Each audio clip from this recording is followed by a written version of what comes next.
since this is our first video podcast, ayan, I'm gonna share something really personal. Kasi syempre, I want to be authentic and I feel naman that my story is something that some people could relate to. I am actually a single mom, but what you guys don't know is that in a very much healthy co-parenting situation, or co-parenting relationship with my baby daddy. Yes, for this episode, it's gonna be juicy because my first guest is my ex. Ayan, let's give it up for Eric Antonio! Let's go! Game. Ba't ka nakakabot sa camera? Nahihiya ako eh. Bakit ka nahihiya? Ayan, syempre we're just gonna talk about how we turned into a really good co-parents to Frankie. Kasi syempre dito sa Philippines, hindi lahat merong co-parenting relationship. Hindi lahat healthy ang relationship with their exes. So we'll be talking about, kaya di ba nga bang maging mag-friends ang mag-ex? Pwede rin bang... Pwede ba? Ayan. Okay, sige. So, Buhay na patunay. so kamusta ka? Okay naman ako. Sobrang masaya. I feel blessed every day. Especially, alam mo yun ngayon, parang mas na-appreciate ko yung mga bagay na hindi naman kailangan maging blessed ka sa mga material things. I mean, yung mga simple things na na-receive mo every day, sobrang na-appreciate ko and sobrang masaya ako and sobrang life fulfillment yun para sa akin. Ay. Ikaw naman, kamusta ka? Siyempre maganda. Maganda pa rin. Hindi. I'm really in a happy state too. I think I've grown for the last 10 years since we broke up. So, yeah. I mean, not last 10 years. Oo naman. 2017 pala tayo nag-break. Yes. Pero 10 years old na kasi yung anak namin. Magte-10 siya this 2024, this July. So, Way back 2017 siguro mga ganun.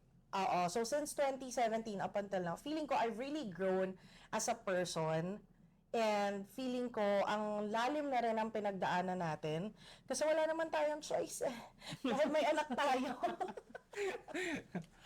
So, Well, actually, yung pagkakaroon natin ng anak, it's a blessing na Yes. masasabi ko. I mean, hindi lang alam guys kung gaano kahirap yung pinagdaanan namin from way back na kung may kukwento lang namin sa inyo lahat. As in, nag-struggle kami pwede naman, financially. mga 2 hours sila manonood. So, wala natin nung nagkakilala tayo. Financial struggle namin, matindi. Up until naging stable kami dun sa part na yun. At yun, eventually, lumalaki si Frankie. Napoprovide namin yung pangangailangan. Masaya. And of course, hindi naman lahat ng relationship is perfect. I mean, nagkakaroon din kami ng mga misunderstandings and pag-aaway. Yes. What do you think was the biggest challenge sa atin nung nagsisimula tayo? Unang-una talaga na nalaman namin na buntis siya. Actually, nalaman namin na buntis siya mga couple of months na, if I am not mistaken. Pumunta kami sa hospital, sa OB, para magpa-check. And from that moment na tinawag ako ng doktor, yung pakiramdam ko mixed emotion na agad eh. So sabi ko, nung pinapasok na ako doon sa kabilang door kung nasan si Kyle at sinecheck ng doktor, pinarinig sa akin yung heartbeat ng bata. And sinabi sa akin ng doc is, congratulations, magiging daddy ka na. So, yung naramdaman ko that time, masaya na at the same time, takot. Hindi ako takot na kasi magkakaroon ako ng responsibility or what. Natakot ako in a way na kaya ko bang gampanan yung responsibilidad ko as a father since I was still young during that time. Pero mas naig sa akin yung excitement eh kasi yung pakiramdam na magiging tatay ka na. Ako siguro yung biggest challenge, pina-cut off ako ng financial ng family. Pero I'm so grateful that they did that because natuto ko eh. Yes. Kasi sobrang dependent ko as a Disney princess sa family ko. Pero nung nalaman nilang may anak ako, no, kayo gumawa niyan, you have to take responsibility. But I'm so grateful they did that. Kasi feeling ko, hindi ako mag-strive hard eh. If hindi ganun yung nangyari, kumbaga parang I'll still be the same person na, ay, bibigyan naman akong pera ng mga to eh. Alam namin na buntis siya. From that day, na nalaman namin na buntis siya, ginawa namin is pumunta kami agad sa parents niya, sa sa mother Sa niya, bahay sa grandmom ko. niya. Oo. Since yun yung kasama niya sa bahay. And then, in-inform namin sa kung ano yung situation namin.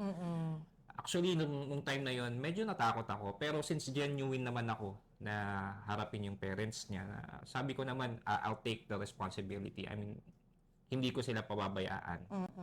Naalala ko, tinanong ko ni Mama, so anong plano mo? Yeah. Anong plano mo sa anak ko? Ganon. At sinabihan pa niya kami na, actually ako sinabihan niya ako na hindi ako maglalabas ng pera sa inyo. May point naman din talaga kasi during that time, meron kasi silang plan for Kyle eh. Yeah. Gusto nilang makapagtapos ng pag-aaral. Then dito sa situation namin ngayon, yung mga pinagdaanan namin, yun yung mga nakatulong sa amin para ma-overcome namin yung mga trials namin. Yes. Especially those days na pumapasok ako, parang sa akin kasi talaga sobrang struggle yun. Baon ko, ginagawa niya ako ng baon, tapos talagang pamasahe lang. And then from that day, yung lahat ng sinasahod ko, halos lahat talaga yun, ipon lang. And then nagtitira lang ako para sa transportation ko.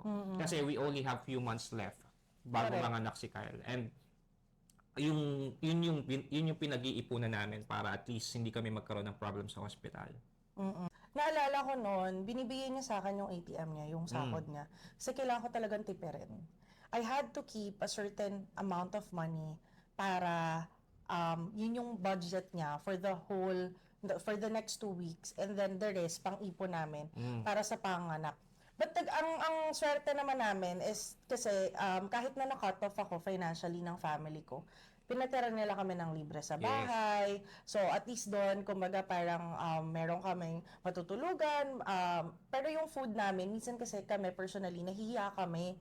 So, bili na lang kami sa labas, pero saktong para sa amin lang talaga. Pero at least, yun yung talagang biggest tulong din ng family ko na, alam mo yung dinisiplina nila ako, pero they made sure na, sige, you know, you have your basic needs, which is yung bahay mo, yung kuryente, tubig, kumaga libre kami sa ganun.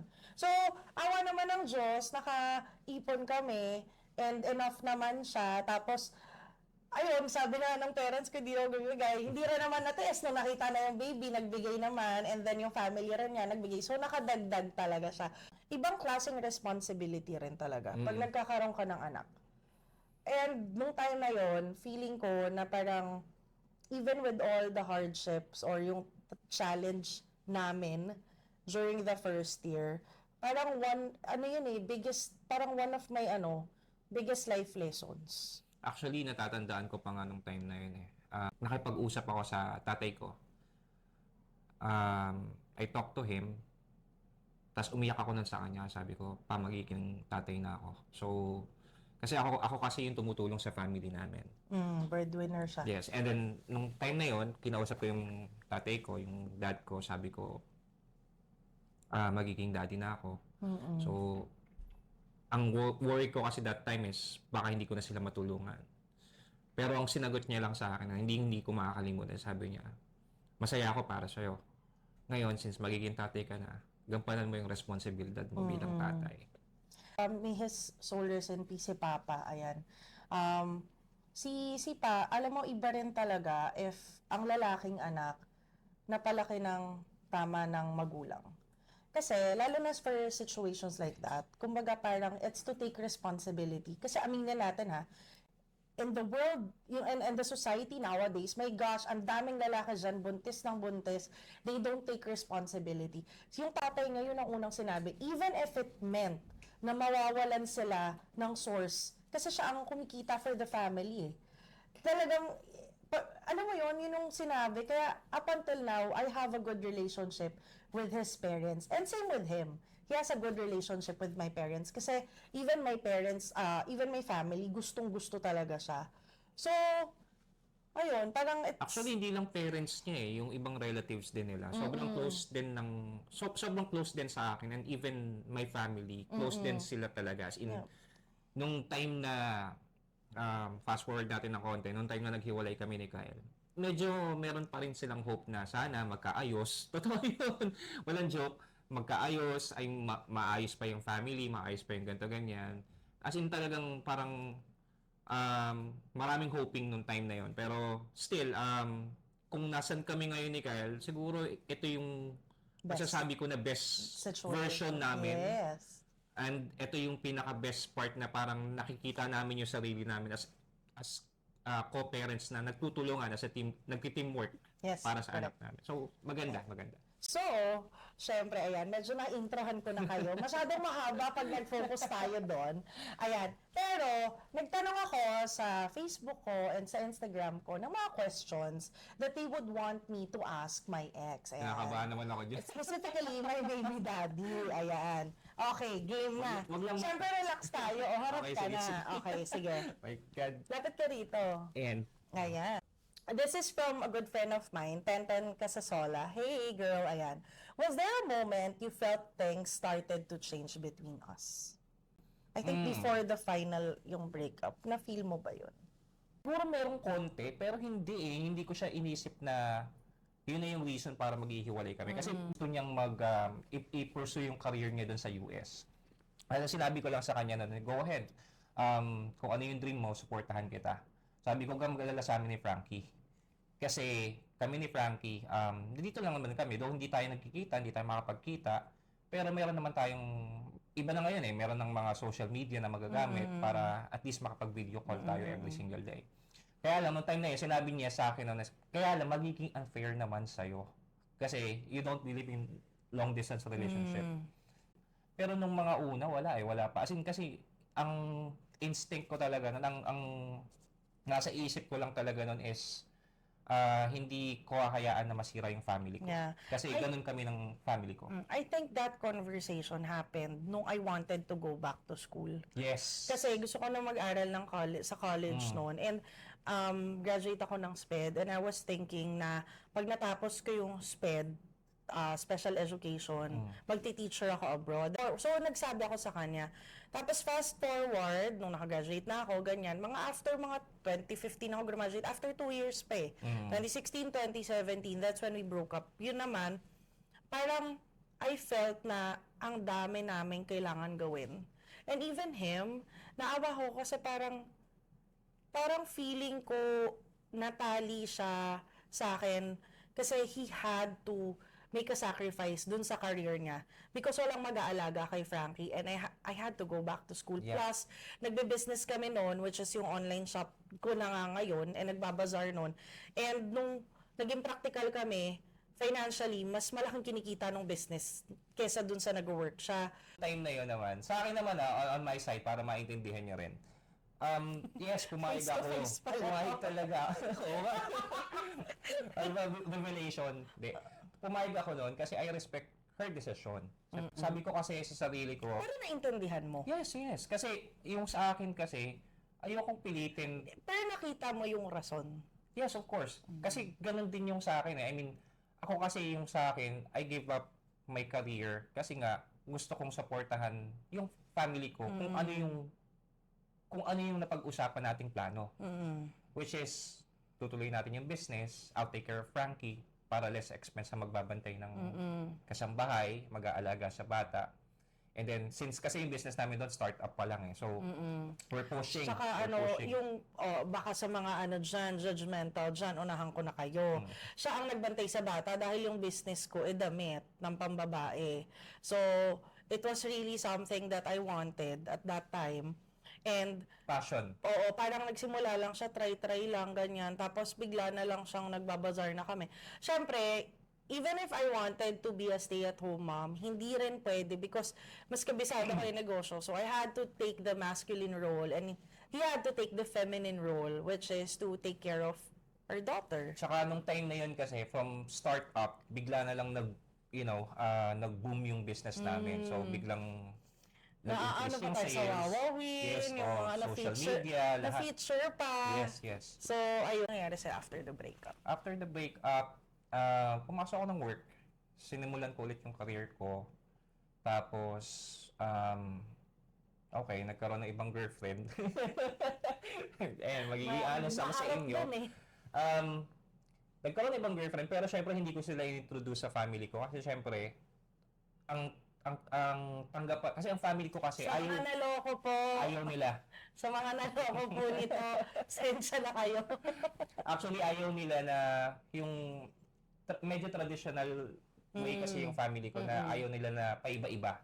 So, ako bilang panganay, gusto ko maging role model din sa mga kapatid ko. So, kapag nagkaroon ako ng girlfriend, lalo na may anak na ako that time, hindi ko agad pinapakilala sa bahay. And at the same time, of course, ayoko ring makilala ng anak ko agad-agad kasi mahirap yung magkaroon ng attachment nang hindi ka pa sigurado dun sa tao.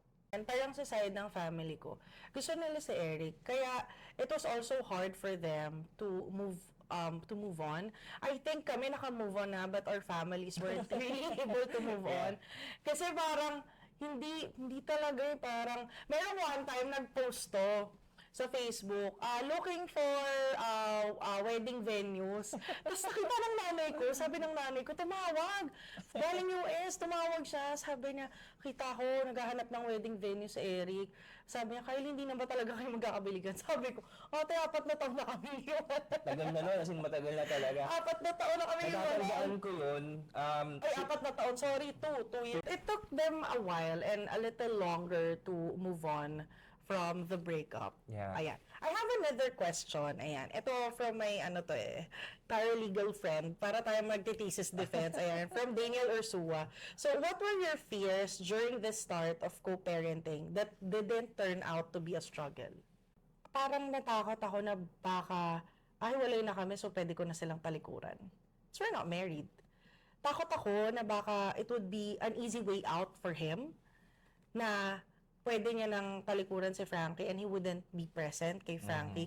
And that was my biggest fear because ako, I grew up without a dad. Alam ko tama yung decision ko eh. Like, there's that feeling na tama yung decision ko, pero natakot ako kasi baka mamaya pabayaan na lang si Frankie. And alam mo yung, nandun pumapasok yung people are staying just for the kid. Yeah. And sabi ko, pero hindi, it's unfair for the both of us. Sabi ko gano'n. Ayun, yun yung fear ko. Tapos it didn't turn out to be a struggle naman. Kasi feeling ko, ito yan eh. Whether we stay in a relationship or not, whether we're together or not, if you wanted to be an irresponsible father, you will be an irresponsible father. Exactly. It's not the relationship that makes a person stay. Alam mo yun, it's not just because wala, magstay lang ako kasi may anak eh. It's really the responsibility, the commitment towards being a parent. And yun, and I'm so glad na he was really able to do that as a parent. Talagang sinabi niya, okay, hiwalay tayo, but I'm still gonna be present kay Frankie. Kasi yung upbringing ko talaga sa family ko ever since, no matter what happened, gaano man kahirap ang buhay, provide for your family, provide for your kid. Ang kailangan ko na lang gawin is gampanan ko yung responsibility ko sa anak ko. So siguro yun yung iniisip ko na the best thing that I can provide or I can give to my daughter is yung presence ko bilang tatay sa kanya. Yes. Ayan, another question from Mike Rojas. Ayan. Ano yung nabago sa buhay nyo nung naghiwalay kayo? Ako feeling ko I became a better person. I had to step up eh. I had to grow on my own kasi when we were together, I was also dependent eh. So, I had to grow up and I had to learn things on my own. Sa akin naman, ang daming nagbago eh. Sobrang marami talaga kasi ilang taon din yun, di ba? Pero yung mga nagbago, I think lahat yun blessing eh. I mean, Yes. those are positive things na nangyari. Una, from being immature, kasi during those days, medyo bata-bata pa kami. Marami pa kaming mga, alam mo yun, mga bagay na like other priorities pa aside from, our family, like say, meron pa kami mga personal goal na gusto namin. Pero ngayon kasi more on sobrang mature na mag-isip na ang priority talaga namin dalawa is si Frankie whenever we talk. Tama. Ang priority ko sa buhay ko is my kids. And at the same time, syempre yung health. Yes, So correct. maraming nagbago pero lahat yun positive. Eto.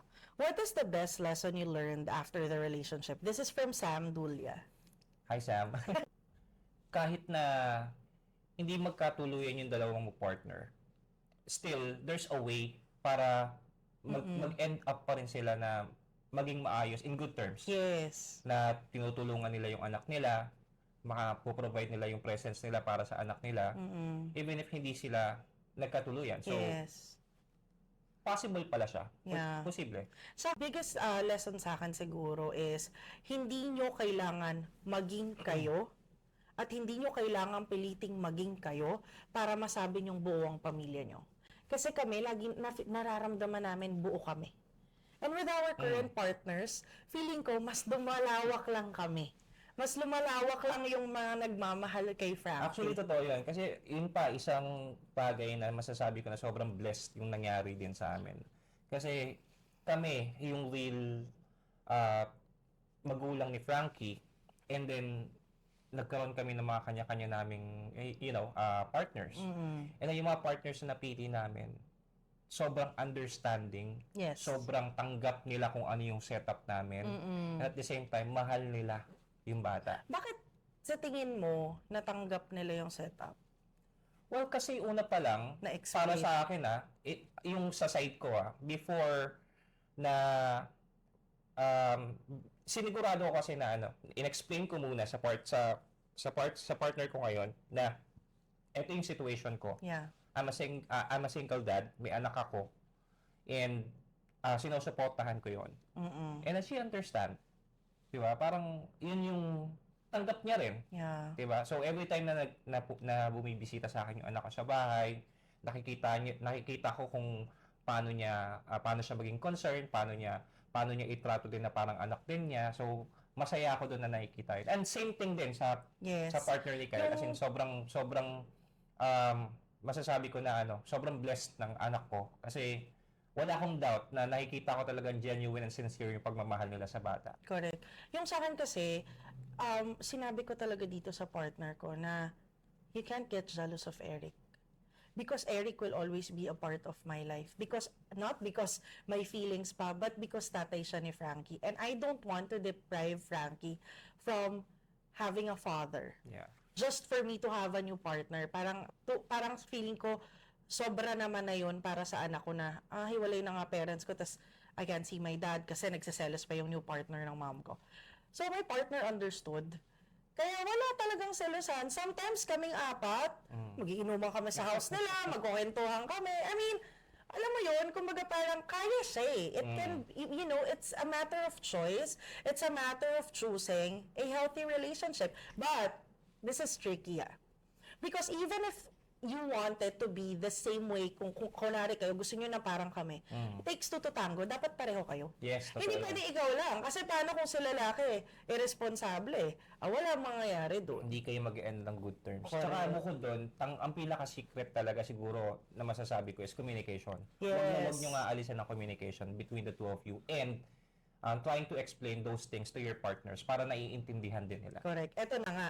How to co-parent if irresponsible yung baby ni daddy. No sustento and no kumusta for the kid. This is from It's Iza from IG. Nako. Ay, Parang feeling ko dapat ikaw ang sumagot diyan. well, okay, sige. So, let's say I'll put myself in your situation. But again, ikaw bahala if you'll take this or not. So, how to co-parent if irresponsible yung baby ni daddy. No sustain. Ako, kung no kumusta for the kid, then he's losing the chance to have a relationship with his daughter or son. Ay. So, hindi ko mapipilit yon. That's something that I couldn't change, actually. Let's say si Eric ginawa yon. Hindi niya kamustahin si Frankie. Wala akong magagawa. But, alam ko karapatan ko bilang nanay at bilang may anak kami. Siyempre, dyan napapasok yung women's rights. So, I would highly suggest na pagdating sa sustento, at ito para sa mga kababaihan na, and sorry, hindi naman sa nagiging tayo, pero kasi madalas naman ang story sa babae na iiwan ng bata at ang lalaki ang nagpa-fly, di ba? So, sa mga kababaihan, kung no sustento ang inyong mga partner sa anak nyo, gawan nyo ng paraan, daan nyo sa legal na proseso. Ayan. Kasi, hindi dahil para makaganti kayo, okay? It's not the intention na for you to get your revenge. No, you have to do it because karapatan ng anak niya yun. Anak niya yun. Kasi kung ginawa sa akin yun ni Eric, talagang I'll make sure na talaga ako, magrereklamo ako, ipapabarangay ko siya, magdedemanda ako. I would really go through that. Not because gusto ko siyang bumalik or what, or pang-ipit ko sa kanya, but because deserve ng anak ko yun You're eh. doing that for your child. Hindi para sa'yo. Yes, correct. Ayan, another one. What made you decide to stay in good terms with Kyle, para sa'yo to, and have co-parenting for Frankie? This is from Renzi. Ayan, hey Renzi. Hi, Renzi. Yun nga. I decided na, actually, hindi siya, yun na yun eh, genuine na sa akin yun. Kasi nga, yung upbringing sa akin ng family ko is, ayaw ng family ko na broken family. So, andito na kami sa situation na to. Hindi naman namin ginusto pareho. We tried to work it out, pero hindi talaga nag-work. Pero the best thing that I can do for my daughter is to support her all the way, financially, provide her my time, emotional, and yun. So, talagang gusto kong ipakita na I can do my best as a co-parent kay Kyle para masuportahan pa rin yung anak ko at ayoko maramdaman niya na broken family siya. One, ayan. This is from Novi Ramos. Hey Novi, ayan.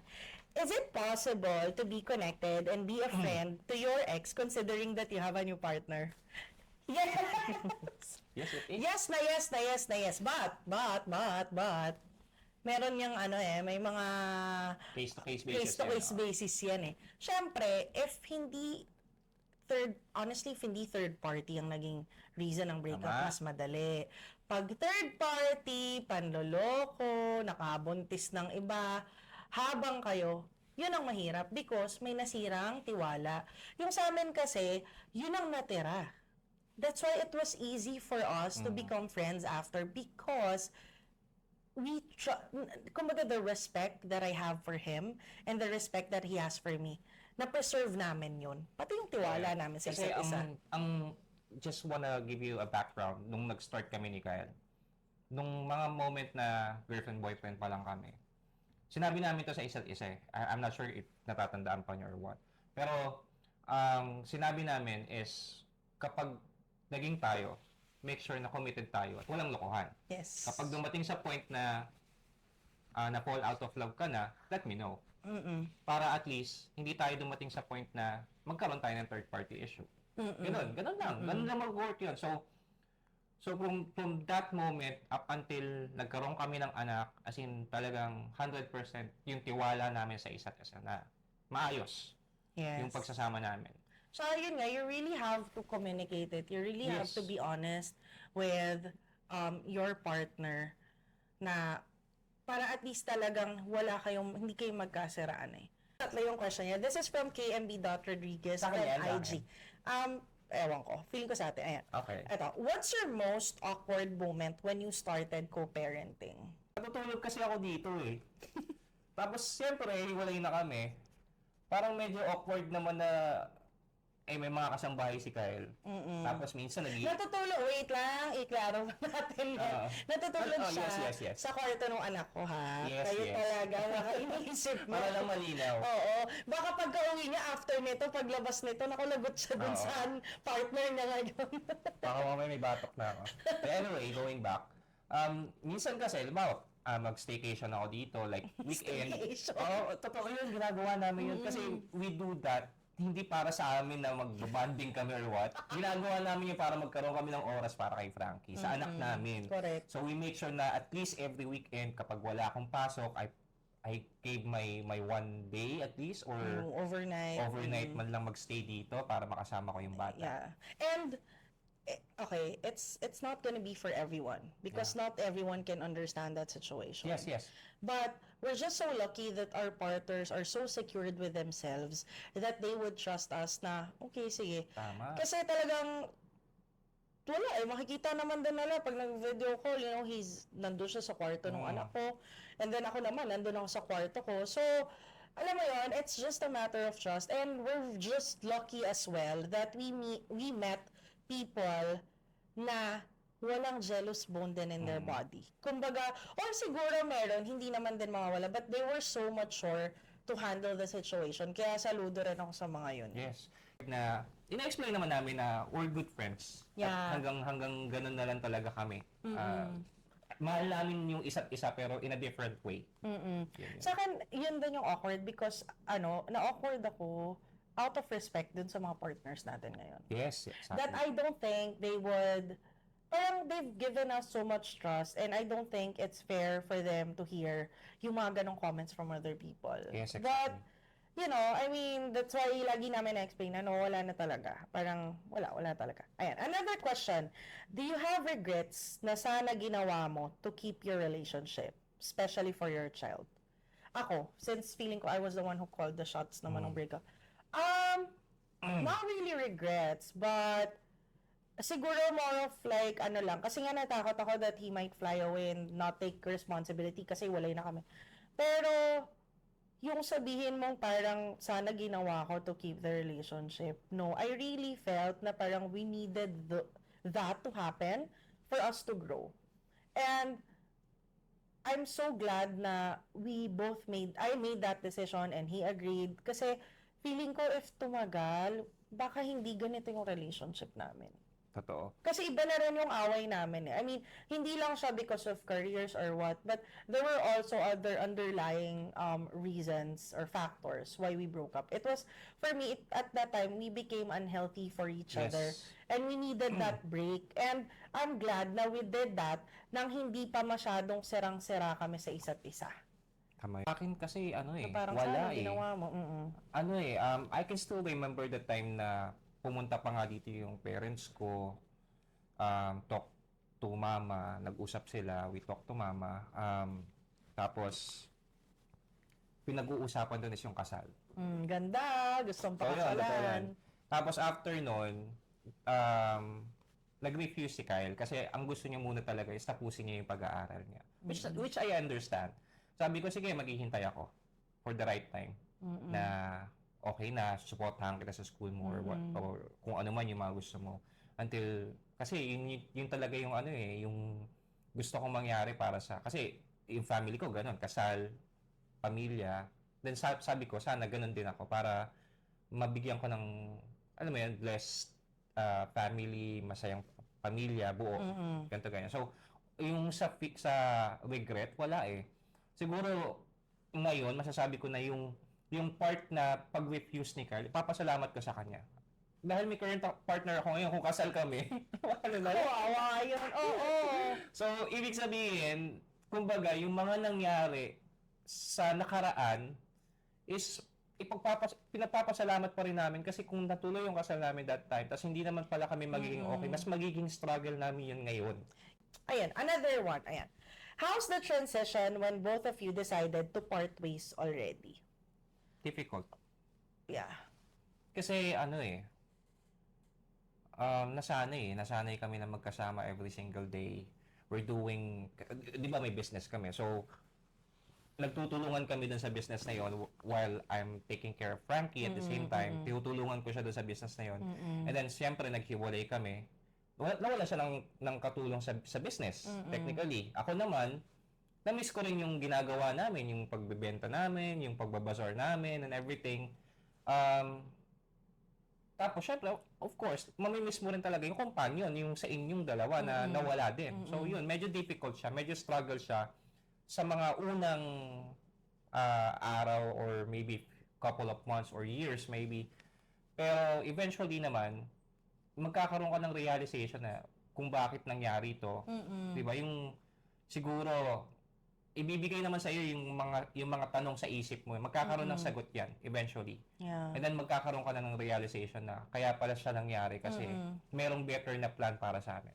At dito tayo nilagay kasi mas better tayo as a co-parent. You have to explain to your partner, to your current partner na single dad ako. And I think sa kanya ganun din. Yes. So, syempre na yung time na dapat nasa kanya is meron siyang kahati which is yung anak ko, but they have to understand dahil she existed, my daughter existed before Sila siya. dumating, correct. So, dapat mas maintindihan nila yon at saka bata. Hindi sila dapat, alam mo yun, kung talagang mahal ka nila, dapat matanggap nila na may anak at matanggap din nila yung anak mo. So, yun. Tsaka ako naman, I think, parang as long as you've communicated na, hey, ito yung sitwasyon ko, may anak ako. So, you take it or leave it. Best advice to parents who are in the same situation as us? Okay, I think siguro ang pinaka the best na gawin nyo is makipag-communicate sa ex-partner ninyo. Hindi para sa inyo kundi para sa anak nyo na magkaroon siya ng presence ng tatay niya at magkaroon siya ng presence ng nanay niya at the same time.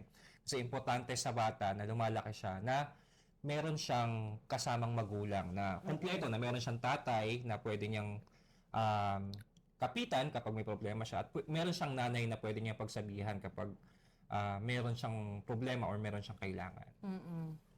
And ako feeling ko, best advice to parents, number one, you have to learn the value of forgiveness. Kailangan talaga nila matutunan. Kailangan nyo matutunan how to forgive yourself, that the relationship didn't work out, and also forgive your partner dun sa kung ano mga naging rason. And then, second would be, you have to learn to humble down yourself because a relationship, for it to work, even after it ended, you have to lower down that pride and that ego. And kasi there's no competition naman kung Exactly. sino yung tama at kung sino yung mali. It ended for a reason. And I know at times when a relationship ends, during that time, may difficult stage talaga yan. May hard phase talaga yan in life. And challenging talaga siya. And it's also painful. But eventually, you will realize one day when you wake up, you'll have that aha moment na, okay, that's why it ended. That's why it had to be like this because for whatever reason it is. And ayun nga, hindi rin naman porket na naghiwalay kayo, ibig sabihin, hindi na kayo magiging mabuting magulang. Exactly. Pwede kayong maging mabuting magulang kahit magkahiwalay kayo. Saka, kung nandiyan na kayo sa sitwasyon na, let's say, hiwalay na talaga kayo ng ex-partner mo, tapos may anak kayo, do it for your child. Hindi para sa inyo. I-let go ninyo yung ego ninyo, yung pride ninyo, or kung meron pa kayong hinanakit dun sa tao, try to forgive. Hindi para sa sayo, kundi para sa anak mo someday. Yun. Talk it out. You really have to talk it out. Dapat meron matuto talaga na magbigay. Ayan. And of course, alam ko na hindi naman lahat ng tao would be lucky to have this kind of setup because not everyone are on the same page with their ex-partners. Siguro sa amin, bonus na lang na nag-end up kami na in good terms tapos nag-turn out na maging magkaibigan kami. Parang best of friends. Parang gano'n na nga kami ngayon Correct. Sobrang yung namin, yung closeness namin, parang best of friends na halimbawa, from time to time. Kasi kailangan namin mag-usap dahil may anak kami. So, yung pag-uusap namin na yun, nagkakaroon pa rin kami ng closeness. Meron kaming attachment sa isa't isa, pero that is because of meron kaming anak na ginaguide, sinusuportahan at binibigyan ng oras. Correct. So yun yung siguro ang pinaka-bonus sa amin na nag-turn out kami na magkaibigan at the end. Pero kung hindi naman, kung kailangan niyo talagang, pwede naman maging casual, kasi yun nga, at the end of the day, gagawin mo yun para sa anak mo, hindi para sa sarili mo. Yeah. And again, it's not for everyone. It's going to be a case-to-case basis then. Depende kung paano kayo nag-end up, depende kung paano kayo mag-usap. Of course, syempre, what if nga naman, kung kunwari ang ex mo, binubugbog ka. Syempre, hindi yan healthy, not even para dun sa bata, 'di ba? So, there are certain situations where this setup wouldn't work. And we're just lucky that we were able to make it work. And ayun, so I hope that you guys learned something from my first video podcast. Ayan. Yay! Yeah. Ayan. Thank you, Eric, for being in my space and for being honest. Kasi syempre, di naman siya sanay. And it's been 2017, so 4 plus 3 years, 7 years. 7 years. 7 years na kaming not together, but thank you for being here and for sharing our story. And I'm happy na I'm here. Thanks for inviting me as well. At makatulong kami sa ibang tao na alam mo yun, nilulook forward nila na makapag-ayos. na makipaghiwalay. Charing. Hindi maghiwalay. Makipag-ayos dun sa mga ex nila. Though hindi yung ayos na makipagbali ka na. Makipag-ayos for the sake of their child. Yes. So, sana yung mga bagay na na-share namin sa inyo makatulong, especially dun sa may mga chance pa na magkaroon sila ng communication dun sa daddy or mommy ng mga ex nila or ng anak nila. So guys, if you wanna order lechon belly, that's that's actually my business right now. So it's a startup business, but I do have followers na. So so far I'm receiving good feedbacks from them. Kung may mga occasions kayo, birthday, celebration, any kind of occasion, you can, check out our Facebook page, yung Lechon Belly, and we'll make sure to provide you quality service. Yes. Actually, super sarap ng lechon nila. Ayan. Maraming salamat again. This is In All Honesty with Kyle Kapilitan.